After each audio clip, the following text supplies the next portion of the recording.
Aujourd'hui, je vais vous parler des enjeux du transport à la voile et essayer de répondre aux principales questions qu'on se pose, à savoir prix, délai, CO2.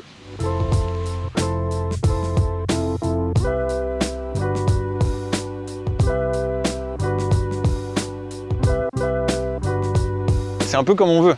Il y aura un moteur sur le bateau, déjà il faut savoir ça, pour être capable de sortir et rentrer dans les ports, et puis aussi de passer certaines zones sans vent. En réalité, la propulsion du bateau, elle sera hybride, voile plus moteur, en fonction de la vitesse qu'on cible. Si on veut aller vite, on va faire beaucoup de moteur et un petit peu de voile.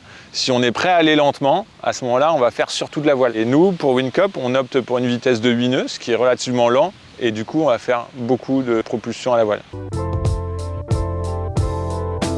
Ça dépend de la vitesse pour laquelle on opte et ça dépend de la ligne et des statistiques de vent qu'on va rencontrer. Sur la ligne France-Madagascar, on a des statistiques de vent qui ne sont pas les plus géniales. En définitive, on parvient à 60% d'économie de carburant, ce qui est déjà énorme quand on considère qu'un cargo, ça consomme plusieurs tonnes de fuel par jour.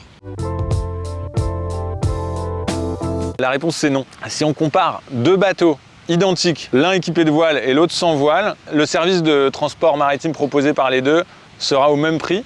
Parce que le cargo à voile coûte plus cher, on a des frais financiers plus élevés, mais en revanche, les économies réalisées sur le fuel vont venir compenser le surcoût financier. Et on arrive à proposer un service de transport au même prix, mais avec un bonus écologique.